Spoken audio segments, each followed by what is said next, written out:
for about the next hour. So you just might as well get used to it. By the way, and Alex is right, I do speak two languages, English and Southern. I'm so Southern, I'm even kin to myself.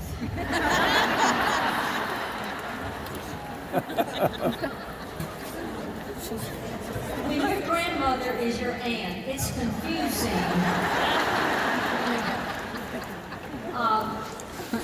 People ask about my background, and I think it's fun to share that I grew up in poverty in Tennessee, and really the thing that I'm most proud of is that I was raised in poverty because I know the difference. And actually my poverty was a gift because I know what it's like to be ashamed of where you live, how you dress, and what you have or do not have. So as I mess with you right now, I want you to get ready and get prepared for a change because I want you to look at this meeting as a ribbon cutting. I know it's all about rise up, and you will rise up, but I want you to visualize a ribbon cutting of your business. How many of you right now are in qualification for Diamond? Let's have some fun. I'd like for all the diamonds to stand up. I know you've been on stage, and all the diamonds, would you stand up right now?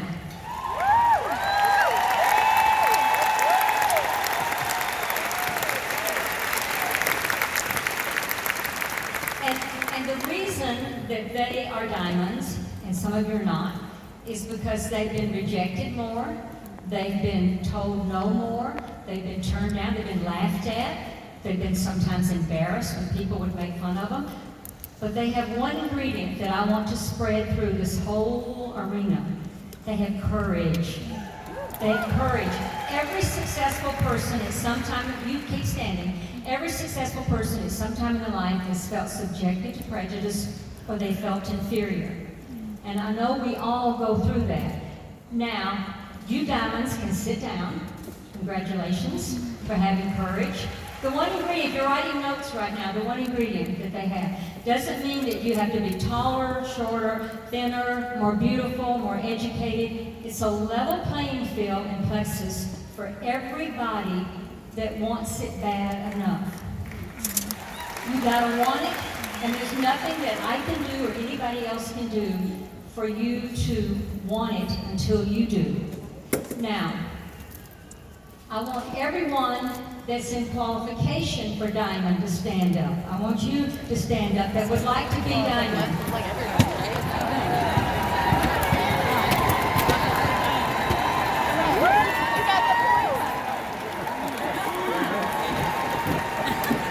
No, you can't do it. Just sit down. No, you'll never make it. You don't have what it takes. No, just go ahead and sit down. No, everybody in this room has an invisible sign on them. And you know what it says? Make me feel important. You can all sit down now.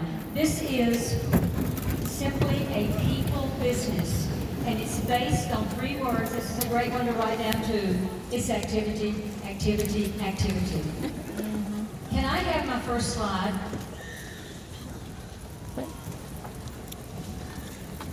How about the second one?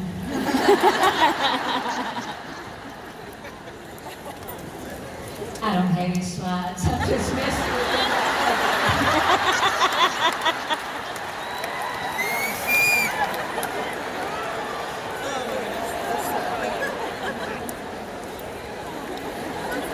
I didn't want anybody to nod off. Everybody's got a visible sign making me feel important. Some of the things that I want to teach you is to be nicer than necessary. Be nicer than necessary. I'm going to have to tell you a story that happened this morning. I called and ordered breakfast, room service.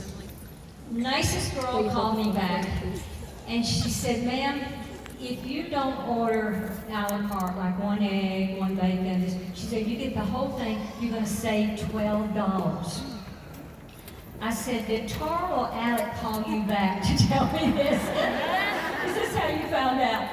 And she said, you'll save $12. I said, that is the nicest thing for you to call back to save money on my I mean, it was amazing. And I said, I'm so grateful. You were raised right. How sweet of you to do that. And she said, oh, that's so nice. Thank you very much. Y'all, when my breakfast tray came, you wouldn't believe what all was on it. Chocolate-covered strawberries. I didn't order, they don't tell me that. But all kinds of stuff. And when it was delivered, I sent her one of my books, and I told her how amazing she was to have done that. But do you see how when you're nicer than necessary, what goes around comes around? Now, I teach with humor, and the reason I do is according to statistics, your retention rate is about 700% greater if you learn something while you're laughing and happy and having a good time. So throughout this presentation, if there's a tendency on your part that you want to laugh, if something ever hit you funny that somebody else didn't get, just went right over, for God's sakes, don't hold back chuckles. So if you feel, and by the way, if you don't think you're funny, when you go to bed tonight, you put a coat hanger in your mouth. You'll be amazed at how funny you are and how you can laugh more. Okay, because there is so much that happens in your life when you stop and think about it that you worry about. We talk about problems. If I played a game right now and I said, write your problem down on a little piece of paper, put it on the stage, and I'm gonna blow a whistle. And when I do, your problem is gone. But you gotta take somebody else's problem in this room. When you saw what was written down, you'd be fighting, clawing, scratching to get your problem back. Because it's never what happens to you, it's how you let it affect you. I have to turn my power over to somebody sometimes that doesn't deserve to make me feel bad about myself, but I do that. So I want you to think about learning to smile more. By the way, if you're worried about wrinkles, if you smile a lot and move your head, they just don't show. That's what you notice I've been doing that. Just smile a lot and move your head. Because humor is so important. And humor, people ask me why I've used so much humor. Well, to smooth out the rough edges. Boy, what's going on with all this smoke? Smooth out the rough edges of things about ourselves that we don't particularly like. Now, I mentioned that I was raised in poverty, and I was told when I was in the first grade that I had learning disabilities. We were living in Tennessee. My mother took us to California. Her sister was very ill, and they enrolled me in the first grade in California from Tennessee. Now, at that school, and if that baby keeps crying, my milk's going to come in.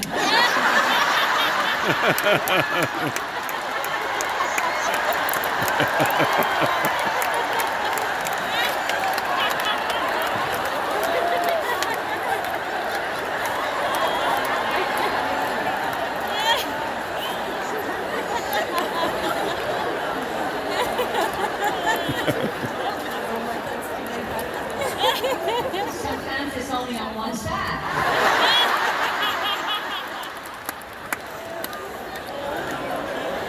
I love babies. I have 2 sons, an heir and a spare. I also have grandchildren. Have you ever noticed how close grandkids are to their grandparents? I'm told it's because they share a common enemy.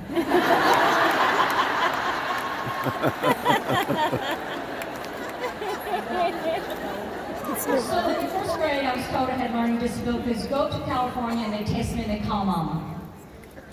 And they said, we tested your daughter, Mom, so I think I know what you're going to say. They said, really? Well, we tested her and we found out she's gifted. And we want to move her from the first grade to the 3rd grade. Now, I don't know what that says about the California school system compared to Tennessee. How many of you are from Tennessee? Do you have teeth? Really?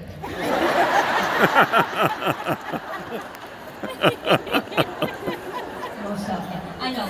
So I went back to Tennessee a few months later, and I go in to tell Miss Tyler, I am gifted, Miss Tyler, and I'll help you with the slow kids. And I really believe that. As ye believeth is so important. If you don't believe you're ever going to be a diamond in this business, you're just not. I mean, nothing. I can do mouth to mouth, I can do whatever, but you're not if you don't really believe. By the way, I want to thank Plexus for sending me the corporate jet to pick me up. Because it was disguised as Southwest, but I had a chance to meet with a lot of people. They just really do spoil you here. I mean, it really is. But no matter what, the three things that you got to remember is activity, activity, activity, and you got to keep your ass in gear. You have not because you asked not. That's all right. You know, what I thought was interesting, a fish dies at the head first. So if your business isn't doing what you want it to do, I want you to look at where your head is right now and what is it that's important to you. Because all success starts with one word, and that's desire. And I loved hearing Alec talks backstage and Tarl talk about, y'all really are the boss. This staff that you have, this amazing staff, respects what you do because they know that you've got to go out and do this business every day. And you've got to be proud. From now on, when somebody says, how is business? I want you to say, unbelievable. Because it could be unbelievably good, or it could be unbelievably bad. So I'm going to ask you right now, how is business? It's unbelievable. No matter what. Always. And by the way, your mind, you've got to mind your mind because energy follows thought. What you think about, you bring about. You've got to mind your mind. I learned this once when I was interviewing a very famous actor in my television days. And I told him I was very nervous because what I do for a living is the number one fear in the world. Did you know that public speaking is the number one fear in the world? The number two fear in the world is death by fire. That says people would rather burn to death than do what I'm doing right now. And I told him I was very nervous when I was on television when the camera was just on me. I said, it's by myself that I feel nervous. When I bring my guest on, I don't feel so nervous. And he says, Rita, touch your pulse right now. Everybody didn't hold your pulse. Feel your pulse. No, you should say. He said, Rita, you're never alone. He said, that's the presence of God within you. So you're never alone.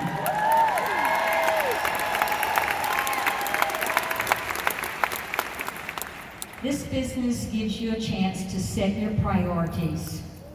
I don't mind sharing mine with you. God's first, my family's second, and my career's third. I keep that balanced. You're here in this world to do two things. You're here to learn. School is never out for the pro. And if you want to know how to grow your business, you constantly are committed to personal development. I at least read 20 minutes a day to something. I'm in a rolling university. I'm listening constantly to information, CDs about growing and always, so how can I get better? How can I get better? You're here to learn. And folks, you will learn more from each other. In the hallway, set by networking, the greatest gift Plexus gives you, the greatest gifts, is the social interaction. And I know we have so much with Facebook, which I sometimes call Wastebook. I had 622,000 hits off of one quote on my Facebook. And that quote was, may your life someday be as perfect as you pretend on Facebook. You know, what concerns me, you say, oh, now she's just talking down, goes, and she doesn't know. I know about that, I know, and I use it. But I just don't want us to lose the human touch because Plexus was built on a heart-to-heart, belly-to-belly connection that was amazing. And it grows and it continues to use amazing social media today. You have absolutely no excuse, to me, not to build your business. I mean, the learning is in place, the products are in place, the leadership is in place, everything is in place. There's no reason. I just don't want you to turn everything over to social media and lose the heart-to-heart connection. I once interviewed volunteers that were in Japanese orphanages, And I'll never forget what this woman told me. She said babies were dying of a disease called marasmus. She said, Rita, they were well fed, they were kept clean, but we didn't have enough people to hold those babies. And they actually died because of the lack of human touch. Please keep the human touch in your business. We need 3 hugs a day just to keep from being weird. Did you know that? I mean, and if you're not getting 3 hugs a day, there's a really good reason. You're not giving them because you're only going to get what you give. So right now, turn to the person next to you on each side and give each other a hug. I just want mine.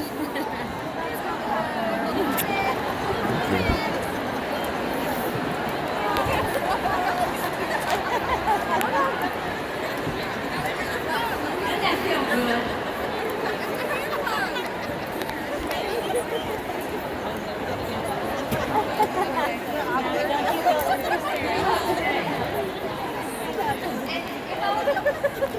Say something nice to everyone you come in contact with.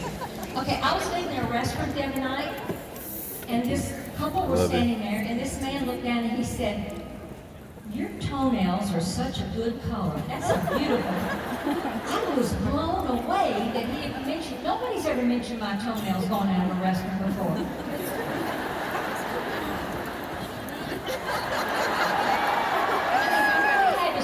A long time to get all the way down to my toenails to say something nice.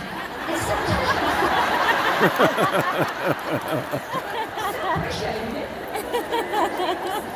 Sometimes you have to make it up, but say something nice to somebody every time you come in contact with somebody. I got ready to get on a flight, and I said to the ticket agent, I said, I just love the way your hair is cut. And I said, oh, some cute earrings. I'm just visiting. I said, I'm going to Utah to speak. And I always use carry-on luggage. There's 2 kinds of luggage, carry-on and lost. Delta stands for don't expect luggage to arrive. Or divert everyone's luggage to Atlanta. I said, yes, I got a speech. I said, I never fly on the same day I'm speaking, but I had a conference this morning, and I'm flying to Atlanta, to Salt Lake. And so I get on the plane, and we have mechanical problems. I love mechanical problems on the ground. So we're waiting, and I'm getting worried, oh my goodness, more mechanical problems. All of a sudden, here came the ticket agent. She said, don't you have a speech in Salt Lake tonight? And I said, yes. And she said, get your luggage. And she took me to another plane to get to Salt Lake. Simply because I said something nice to her as I was going through the ticket counter, just to say something nice. And by the way, if I forget, and I sometimes hope I don't, never leave your hotel room without tipping housekeeping, without tipping the maid. Y'all, I leave a tip, I'll go back to my room, my bath water is running, bubbles are in it, my nightgown is out on the bed, they're ready to give me a massage. It's amazing, but the main thing, they're going to say, you know what those Plexus folks do? They really know how to tip. Except for the grace of God, I'd be changing those sheets tonight instead of sleeping in them, cleaning the commodes and everything, and I am so grateful. The number 1 mental step in adjustment for prosperity is gratitude. I am so grateful. Let's talk about prosperity a little bit. How many of you, can I go down the audience? Is that okay? Okay, Cameron people, is it okay if I go down the audience? How many of you made all the money you wanted to last year? How many of you would like to make more? Well, listen up. By the way, I love that my cousin Les Brown always quotes me. Money's not everything, but it's right up there with oxygen. Money is not important unless you don't have any. Kind of like sex.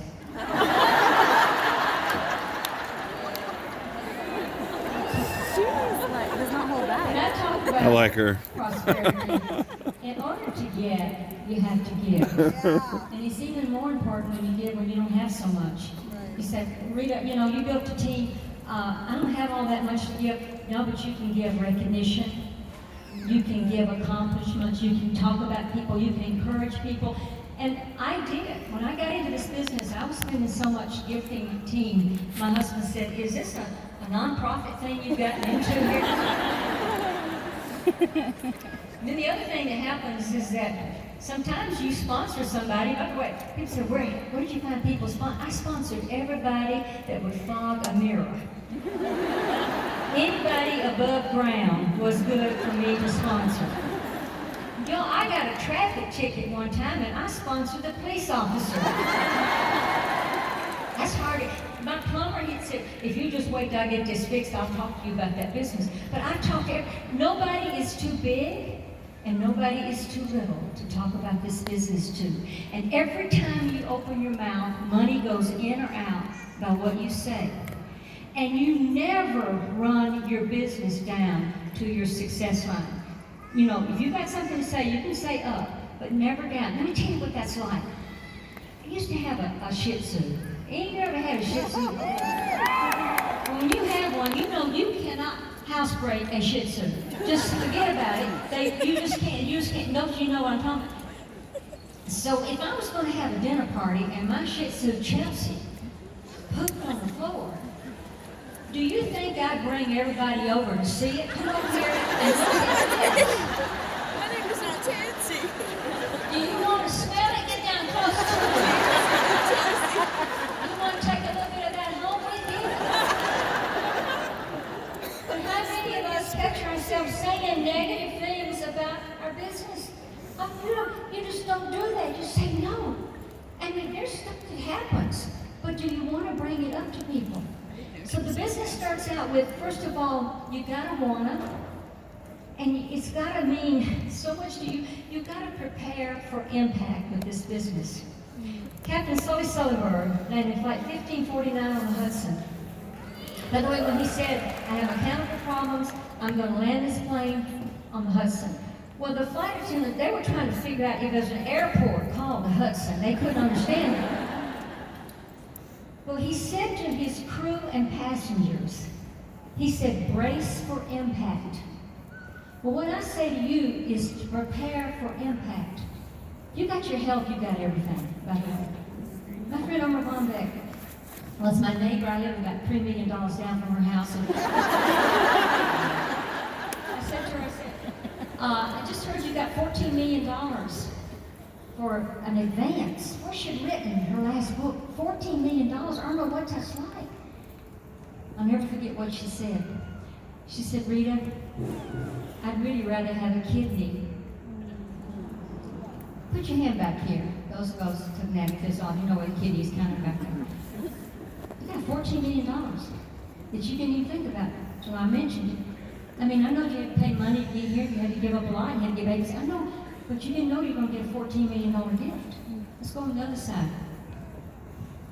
You got $28 million for coming to Las Vegas to the Plexus event that you didn't think about you had. People say, Rita, how do you keep this sense of humor? Well, I just remember when Captain Sully Sunbird said, prepare for impact. I want you to prepare for impact. But so, you see, he was a glider pilot. He also taught aeronautical safety. So everything you're doing right now is going to bubble up and you will need it. And then keep your sense of humor. Because everything, so people say no to you. How many said no said to you? Start laughing. And what you want to say is, I'm so glad you didn't join Plexus because you would have drug this business down.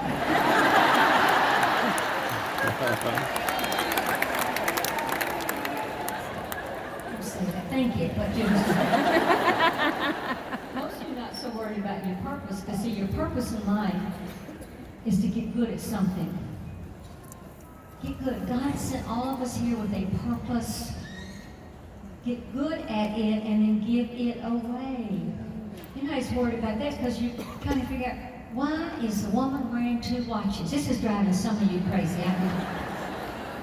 Well, this right here is a cheap $29 Timex watch. I wear it because I can see it. This right here is about an $18,000 Rolex watch. I wear it because you can see it.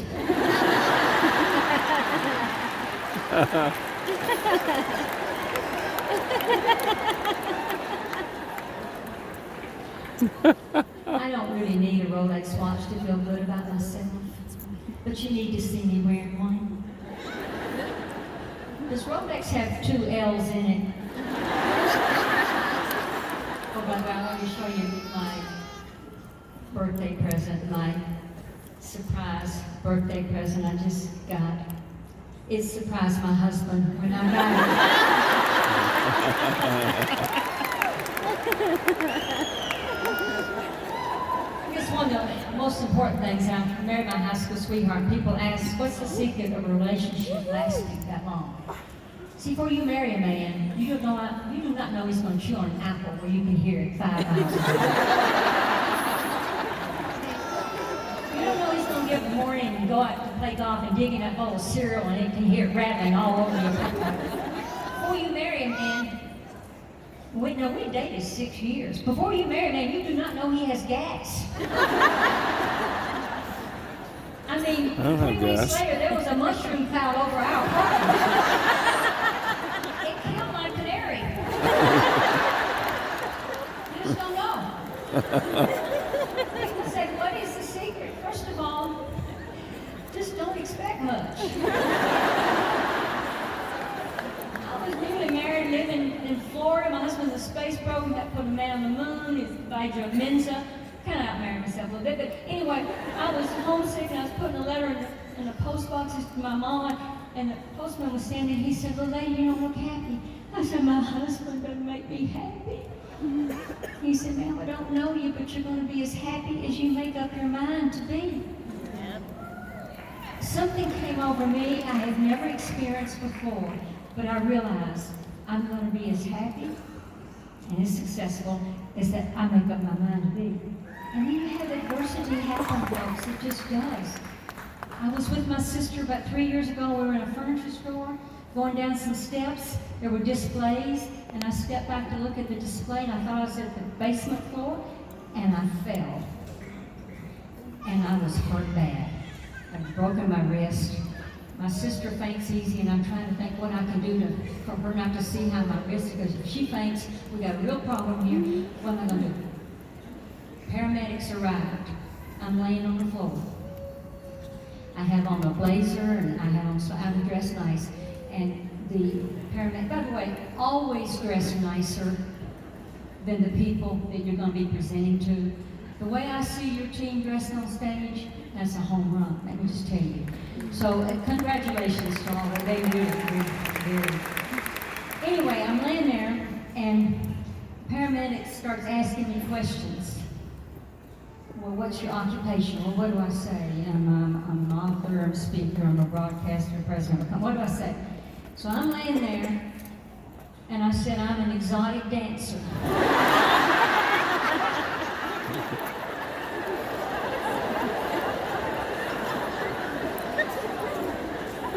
They looked at each other and said a word. But within 4 minutes, 12 more paramedics rushed in.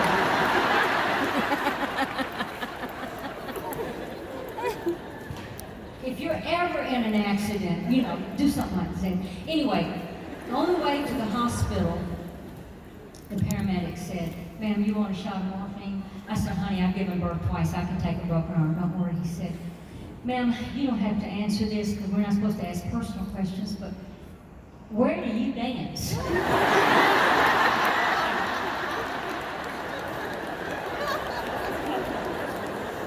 Had a chance to interview Muhammad Ali, who's also a neighbor. I live about $5 million down from his house, but when I interviewed him, he said, "Rita, I was raised as a poor black kid living in the ghettos of Louisville, Kentucky, but over and over again I'd say to myself, I'm the greatest." He said, "I became the greatest boxer the world has ever seen. because I had an affirmation. Affirmations are positive statements if the goal is already been achieved. Before you do any kind of presentation, you interact with people, you do conference calls, you say, I'm the greatest. I'm the greatest. Your mind only knows what you tell it. I had a chance to interview people like Phyllis Phillips, and you remember that.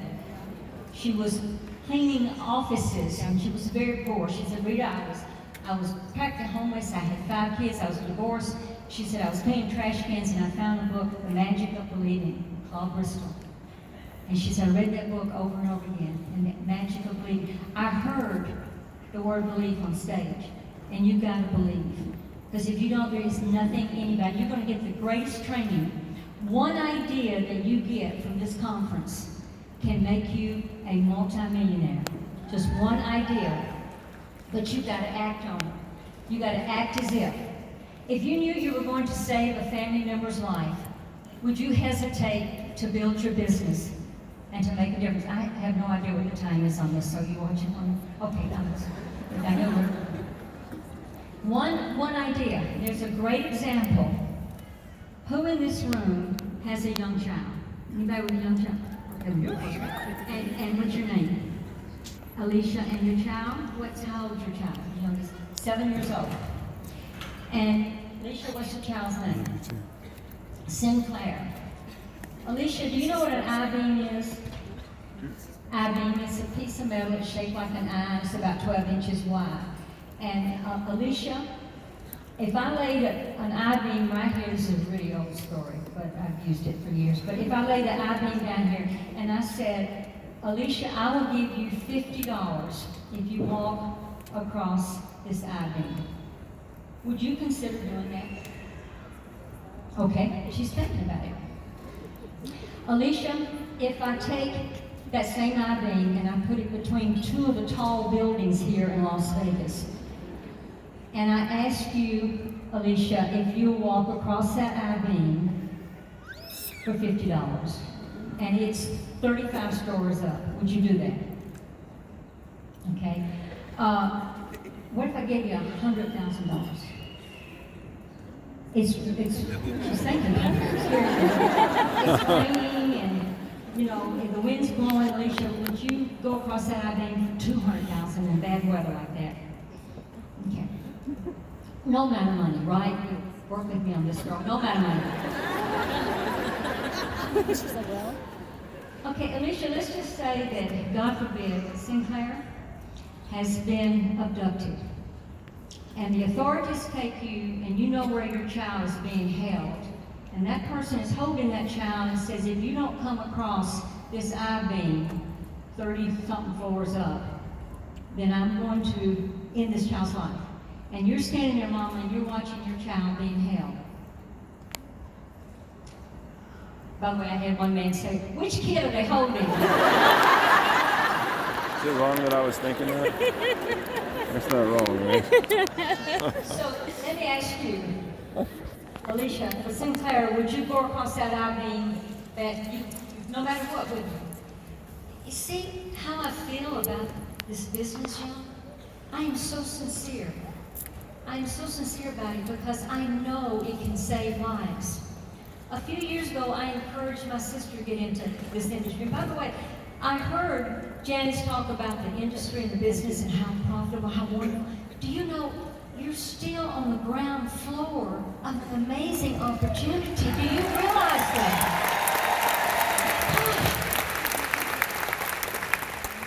Do you realize that the entire industry, I'm talking about all the businesses, because I've spoken for most of them, but it's still only 10% of Walmart.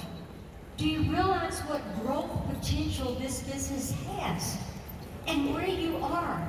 Because the only thing that separates us is awareness, and you are aware of an opportunity and products that you don't just make a living, you make a difference. I mean, if you're looking for a helping hand, look at the end of your sleeve. And every mentor wants their mentee to outdo them. When people outdid me, you know what I would say? Cha-ching, cha-ching. So I encouraged my sister to get into this industry. And she finally said, well, if it's good enough for me, why isn't it good enough for you? And she built an amazing business because every whale knows a minnow and every minnow knows a whale. And I was a well in this industry from speaking. And she invited me to join. Do you know that no one had ever asked me to join their business before? I don't know if I wasn't good enough or not, but she did. She said, good enough for me, it's good enough for you. We did not know that 4 years ago she was going to fall and break her neck and have to have round-the-clock care. We did not know that. Prepare for impact. Put your whole self into this business. Folks, you're going to get out of this business exactly what you put into it.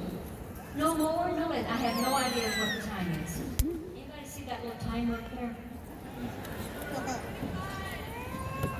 I have 8 minutes or 30 seconds? 8 minutes. Stand up. How many of you know this lady?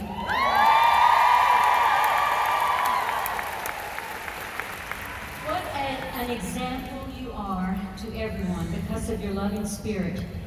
I love to call her because she makes me sound so much like a Yankee after I talk to her. I love you so much, honey. You just awesome. And you know what? Everybody does. This is a business that when people ask you about, by the way, and I know I talk about money a lot, but I got to tell you this one story. Paul Newman was doing a movie in Kansas, and these sisters had read that he was in town. Their husbands were attending the convention. They said, what if we ran into Paul Newman? They said, we wouldn't act stupid and crazy and start squealing and everything. We'd be sophisticated. Well, they went out shopping, a little retail therapy, and they went into Baskin Robbins, something healthy, and they built this ice cream. And there was Paul Newman standing there. And they looked at each other like, don't scream everything. So they didn't say a word, poured the ice cream, went outside on the sidewalk, and they fell apart. Did you see his blue eyes? Oh, he was so handsome. And they were carrying on. One sister said, where's my ice cream cone? The other said, I got so nervous. I left it in there. She said, I paid you for it. You go back in and get my ice cream cone. So she went in and said to the young man behind the counter, she said, I paid you for an ice cream cone. I said, I get it. And he looked at her and he said, well, ma'am, I don't have your ice cream cone. Paul Newman tapped her on the shoulder and he said, ma'am, it's in your purse.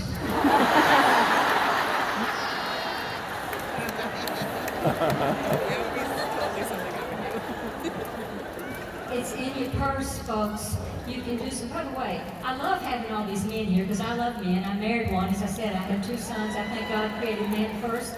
Then he created woman to correct his mistakes. I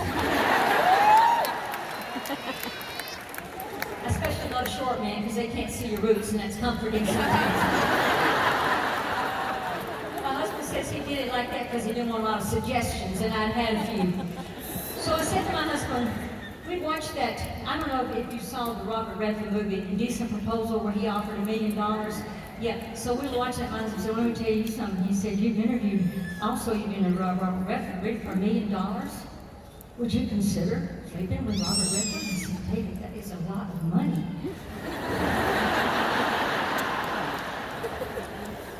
I just don't know if I can come up with it or not. You gotta have a sense of humor in a relationship. So I said to my husband, on our 25th anniversary, what is it about me after all these years turns you on? He thought about it a while. It was a long while, to be honest. Finally he said, well, you're so clean. He was taking bubble baths and everything like that. I didn't laugh. I don't appreciate you laughing about that very much. Well, the next day I got myself a $150 anti-bear Pinoy negligee.